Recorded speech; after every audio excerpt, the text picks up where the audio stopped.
I love that. And I love this next one, Esther. Another historical quirk of the royal family. Tell us about how the palace staff changed the royal clocks.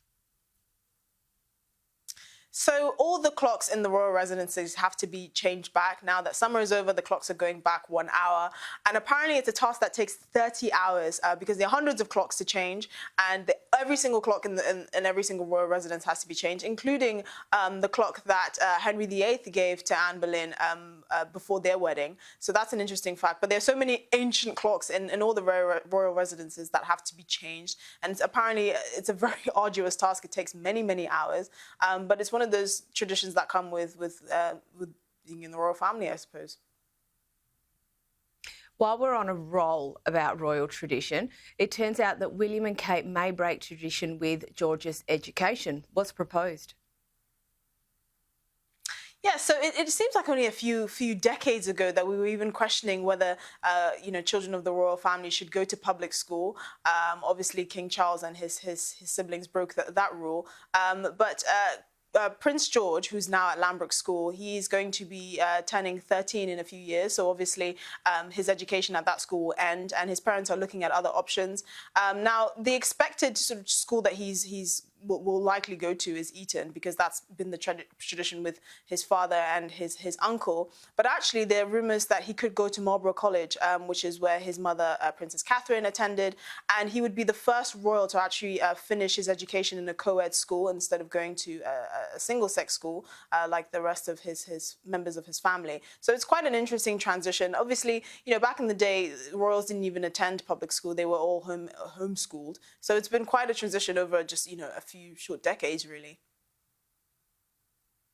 Now, Esther, it will surprise precisely no one that couples have differing views on money. Why are the Sussexes in the news about this precise issue? So apparently the Sussexes have different approaches to what to do with their money. So Prince Harry, after releasing the bombshell sort of autobiography earlier this year, Spare, now he wants to focus more on family and charity work, and he wants to funnel a lot of the couple's money towards that. I think we both know that they have made a lot of money given their shenanigans over the last 2 years.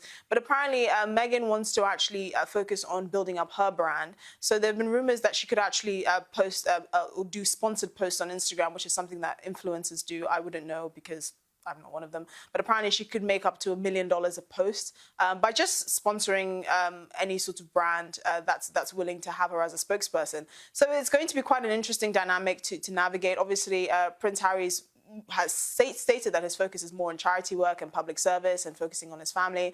But obviously their brands are diverging as Meghan wants to kind of rebuild her own brand as well and sort of image in the public life. So it'll be quite an interesting approach. I suspect they spend a good amount of their money on security. So whatever spare change that they have, they should probably use wisely, because I don't think the royal family are very interested in bringing them back into the fold. Hear, hear.